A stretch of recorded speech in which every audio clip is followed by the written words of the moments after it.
বিসমিল্লাহির রহমানির রহিম। সুপ্রিয় শিক্ষার্থী বন্ধুরা, আসসালামু আলাইকুম ওয়া রাহমাতুল্লাহি ওয়া বারাকাতুহু। আশা করি এই মহামারী করোনাকালীন সময়ে তোমরা আল্লাহর অশেষ রহমতে সুস্থ আছো, ভালো আছো। অনলাইন ক্লাস কার্যক্রমের আওতায় নেকমুরদ আলিমউদ্দিন সরকারি উচ্চ বিদ্যালয়ের আমি মোহাম্মদ মোজাম্মেল হক, সহকারী শিক্ষক, আজকে তোমাদের সামনে উপস্থিত হয়েছি অষ্টম শ্রেণীর ইসলাম ও নৈতিক শিক্ষা বিষয়ের ক্লাস নিয়ে। তোমরা সবাই আশা করি এই ক্লাসগুলিতে অংশগ্রহণ করবে। আমাদের ক্লাসগুলি আমাদের বিদ্যালয়ের page নেকমুরদ Alimuddin government high school এই পেজে লাইভ আকারে দেখতে পাবে। এছাড়াও আমাদের ইউটিউব চ্যানেল আছে, বিদ্যালয়ের ইউটিউব চ্যানেল থেকেও তোমরা এই ক্লাসগুলি দেখে নিতে পারো এবং যখন সময় হবে তখনই তোমরা এই ক্লাসগুলি দেখবে আশা করছি। আজকে ইসলাম ও নৈতিক শিক্ষা বিষয়ের অষ্টম শ্রেণীর আজকের আমার প্রথম ক্লাস। এই প্রথম ক্লাসে তোমাদের অভিনন্দন জানাই। আজকে তোমাদের আমি দ্বিতীয় অধ্যায়ের ইবাদত বিষয়ে আলোচনা করব। আশা করি তোমরা মনোযোগ সহকারে ক্লাসগুলি শুনবে এবং দেখবে।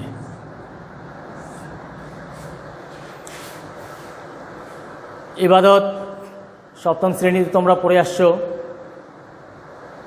এই ইবাদত শব্দটা এসেছে আব্দুন শব্দের অর্থ, আব্দুন শব্দ থেকে। আব্দুন অর্থ বান্দা, গোলাম, চাকর। আর ইবাদত শব্দের অর্থ হইল দাসত্ব করা, গোলামি করা।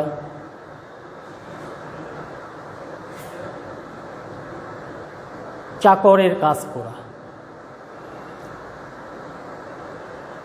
ইবাদত সম্পর্কে আল্লাহ তাআলা কোরআন মাজিদে বলেছেন,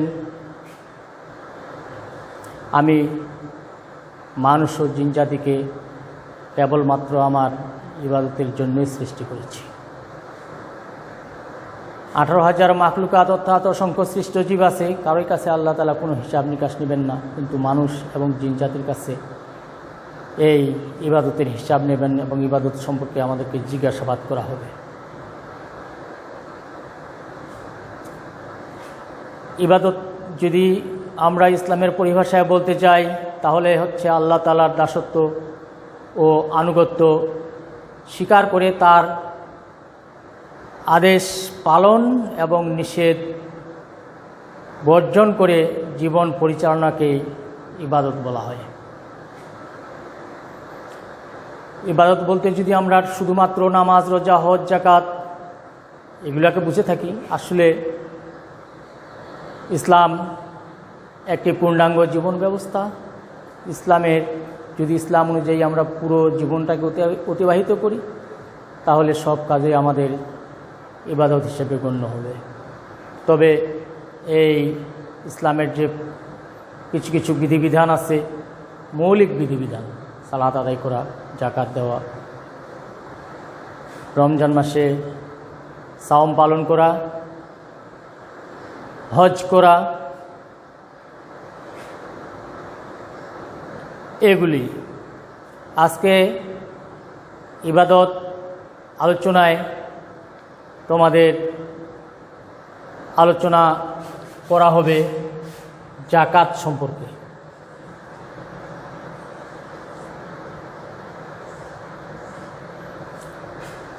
এই যাকাত পাঠ একে তোমাদের আছে যাকাত। যাকাত শব্দের অর্থ কী, যাকাত কী জিনিস তোমাদের বুঝতে হবে।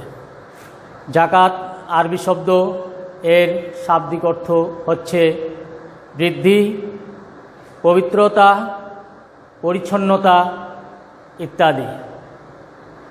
আর ইসলামী পরিভাষায় ধনী ব্যক্তিদের নিসাব পরিমাণ সম্পদ থাকলে এর একটা নির্দিষ্ট অংশ গরিব ও অভাবী লোকদের মধ্যে বিতরণ করে দেওয়াকেই জাকাত বলে। এই সংজ্ঞায় আমরা কিছু কিছু জিনিস যদি ব্যাখ্যা বিশ্লেষণ করি তাহলে বুঝতে পারবো যে ধনী ব্যক্তির সংজ্ঞা কী, ধনী ব্যক্তি কাকে বলা হয়। এটা একটা দিক। নিসাব পরিমাণ সম্পদ, এই নিসাব পরিমাণ সম্পদ কী জিনিস, এটা একটা দিক। তারপরে সম্পদের নির্দিষ্ট অংশ, এই নির্দিষ্ট অংশ বলতে কি বোঝায়, এটা একটা দিক। আরেকটা আছে গরিব অভাবী কারা, গরিব ও অভাবীদের মধ্যে কারা কারা পড়ে, বেশ কিছু দিক আছে সংজ্ঞার মধ্যে। আবার সংজ্ঞাটা আমি বলি, ইসলামী পরিভাষায় ধনী ব্যক্তিদের নিসাব পরিমাণ সম্পদ থাকলে তার নির্দিষ্ট অংশ গরিব ও অভাবীদের মধ্যে বিতরণ করে দেওয়াকেই জাকাত বলে। এখন ধনী ব্যক্তি হচ্ছে যাদের নিসাব পরিমাণ সম্পদ আছে। এখন নিসাব পরিমাণ সম্পদ অর্থ হইল নিসাব, এটা নিসাব একটা নির্দিষ্ট পরিমাণ সম্পদ। এই নির্দিষ্ট পরিমাণ সম্পদের পরিমাণ হচ্ছে 7.5 তোলা সোনা অথবা 52.5 তোলা রূপা অথবা সেই সমপরিমাণ অর্থের কেউ যদি মালিক হয়, ইসলামী পরিভাষায় তাকে নিসাবে মালিক অর্থাৎ নিসাব পরিমাণ সম্পদের অধিকারী বলা হয়, অর্থাৎ ধনী ব্যক্তি বলা হয়। তাহলে নিসাব কী জিনিস আমরা জানলাম। ধনী ব্যক্তি যার নিসাব পরিমাণ সম্পদ আছে, এটা আমরা বুঝতে পারলাম যে সেই ধনী ব্যক্তি। এছাড়াও এখানে আছে নির্দিষ্ট একটা অংশ। নির্দিষ্ট অংশ বলতে মোট সম্পদের 2.25 ভাগ, 2.5 ভাগ, এটা হলো জাকাতের নির্দিষ্ট অংশ। সব সম্পদটা জাকাত হিসেবে গরিবদের মধ্যে বিলিয়ে দেওয়া হবে না। এখানে মাত্র 100 ভাগের মধ্যে 2.5 ভাগ গরিবদের মধ্যে বিলিয়ে দিতে হবে। এছাড়াও আরেকটা থাকলো গরিব ও অভাবী। এই গরিব আর অভাবী কারা, এই গরিব আর অভাবী আলোচনা একটু পরে আসতেছি। মানে জাকাত কাকে কাকে আমরা দিতে পারবো, কারা কারা জাকাত পাওয়ার উপযুক্ত, কোন কোন খাতে আমরা জাকাত দেব। আসলে গরিব আর অভাবী বলতে আমরা এটাই বুঝি যে যাদের ধন সম্পদ একেবারেই নেই, অথবা যদিও সেটা থাকে তাহলে তার জীবিকা নির্বাহ পরিচালনা করার জন্য যথেষ্ট নয়। এখন জাকাত, এটা ইসলামের যে 5টা রুকন আছে, এই রুকনের অন্যতম একটা রুকন হচ্ছে জাকাত। সালাতের পরেই যার স্থান, এই জাকাত দেওয়া বা জাকাত প্রদান করা আমাদের মুসলমানদের উপর ফরজ। কেউ যদি এটাকে অস্বীকার করে তাহলে সে কাফের হবে। আর কেউ যদি ইচ্ছাকৃতভাবে জাকাত আদায় না করে তাহলে এর জন্য বিরাট শাস্তি আছে, কবিরা গুনাহ হবে। এবং হযরত মুহাম্মদ সাল্লাল্লাহু আলাইহি ওয়াসাল্লাম না আল্লাহ এটাকে কি বলেছেন, মুশরিক বলেছেন। যারা জাকাত দিবে না মুশরিক হিসাবে আখ্যায়িত করেছেন।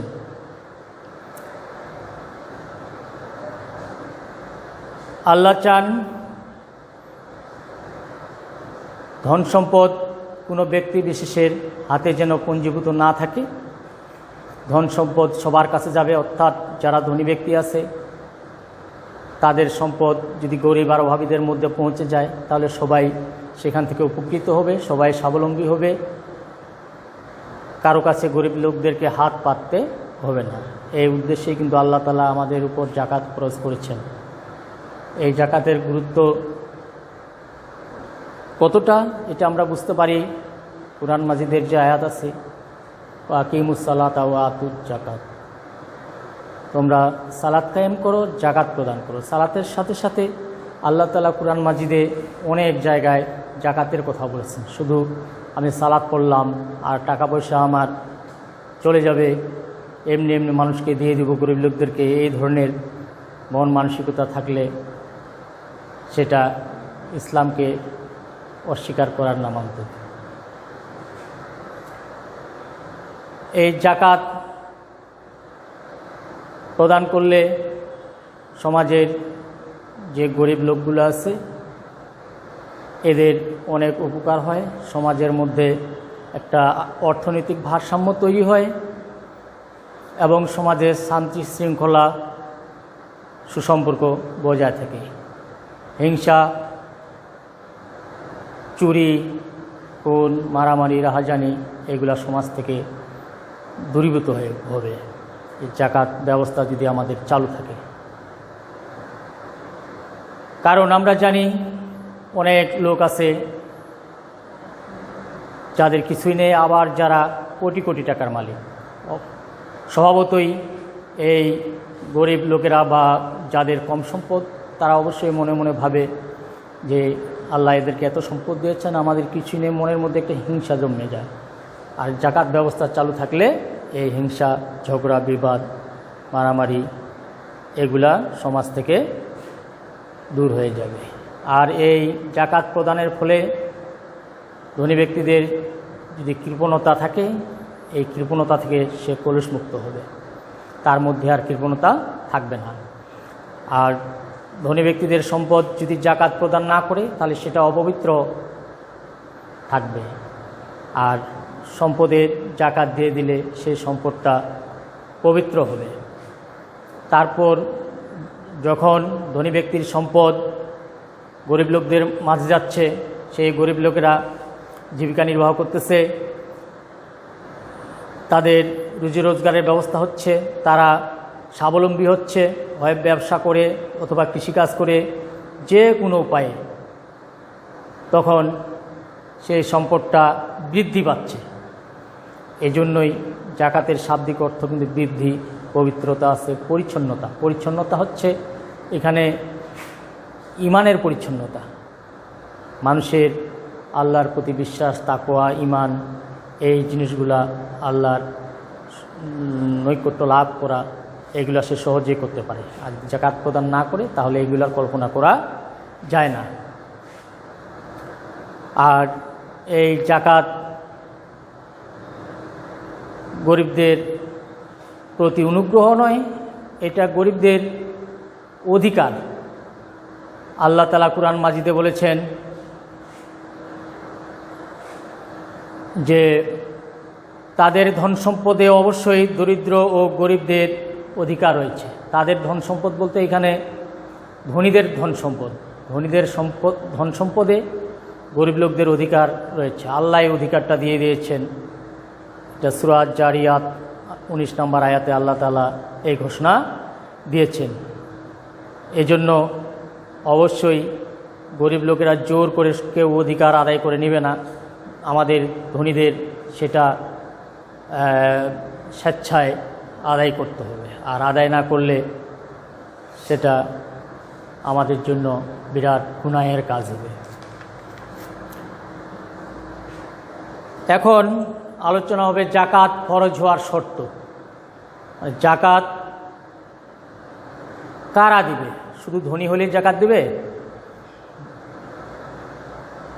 যে কোনো ব্যক্তি না। জাকাত ফরজ হওয়ার শর্ত হইল 7টি। এর মধ্যে 1 নম্বর শর্ত হইল মুসলমান হওয়া। অমুসলিমকে জাকাত দিতে হবে না, মুসলিমদেরকে জাকাত দিতে হবে। তবে কেউ যদি ইসলাম গ্রহণ করে নতুন মুসলমান হয়, মুসলিম হয়, তবে তার অতীত জীবনের কোনো জাকাত দিতে হবে না। যেদিন সে মুসলমান হলো সেদিন থেকে গণনা করে তাকে তার সম্পদের জাকাত দিতে হবে। 2 নম্বর, নিসাবের মালিক হওয়া। নিসাব পরিমাণ সম্পদ অর্থাৎ 7.5 তোলা সোনা অথবা 52.5 তোলা রূপা অথবা সেই সমপরিমাণ সম্পদ যদি থেকে থাকে শুধুমাত্র সেই মুসলমানের উপরেই জাকাত ফরজ। 3 নম্বর হচ্ছে নিসাব পরিমাণ সম্পদ প্রয়োজনের অতিরিক্ত হওয়া। এখন এই নিসাব পরিমাণ সম্পদটা অবশ্যই প্রয়োজনের মধ্যে থাকবে না, প্রয়োজনের অতিরিক্ত হতে হবে।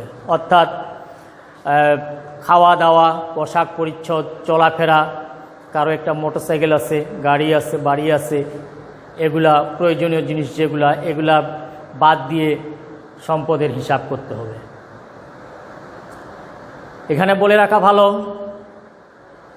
যে স্বর্ণ অলংকার এটা কিন্তু মৌলিক চাহিদা নয়, এই জন্য স্বর্ণের অলংকারের উপর জাকাত দিতে হবে। ঠিক একইভাবে কেউ যদি ব্যবসা করে, তাহলে ব্যবসায়ের মাল যদি 1 বছর স্থায়ী থাকে, সেক্ষেত্রে ব্যবসায়ের মালের উপর জাকাত দিতে হবে। 4 নম্বর ঋণগ্রস্ত না হওয়া। তার জাকাত পরিমাণ সম্পদ আছে, কিন্তু বিভিন্নভাবে অনেক জায়গা থেকে ঋণ আছে। জাকাত দিতে গেলে অবশ্যই আগে ঋণ পরিশোধ করতে হবে। ঋণ পরিশোধ করার পর তার যদি নিসাব পরিমাণ সম্পদ থাকে বা অতিরিক্ত থাকে যেটা, সেটার উপর জাকাত দিতে হবে। তারপর মাল 1 বছর কাল স্থায়ী হওয়া, এটা হলো 5 নাম্বার। জাকাতের যে মালের জাকাত দিতে হবে, এই এক কথায় নিসাব পরিমাণ মাল 1 বছর তার আওতায় থাকতে হবে। বছরের শুরু থেকে শেষ পর্যন্ত, বছরের মধ্যখানে কোনো কারণে যদি মাল কমে যায়, খরচ হয়ে যায়, আবার বছরের শেষ দিকে এসে সেই মালটা পূরণ হয়ে গেল, তাহলে অবশ্যই তাকে জাকাত দিতে হবে সব মালে। আর এই ধরনের যদি হয় যে বছরের শুরুতে ছিল কিন্তু শেষে আসে, তার হয়তো চিকিৎসার ক্ষেত্রে, প্রয়োজনের ক্ষেত্রে টাকা শেষ হয়ে গেছে, তাহলে তার জাকাত দিতে হবে না। 6 নম্বর জ্ঞান সম্পন্ন হওয়া, অর্থাৎ কোনো পাগল বা অর্ধ পাগল, মস্তিষ্কের সমস্যা আছে, সে কিছু বুঝে না, এই ধরনের মুসলমানের উপর, এই ধরনের ব্যক্তির উপর জাকাত ফরজ নয়। জাকাত দিতে গেলে তাকে অবশ্যই জ্ঞান সম্পন্ন হতে হবে। 7 নাম্বার বালেগ হওয়া। বালেগ অর্থাৎ প্রাপ্তবয়স্ক হওয়া।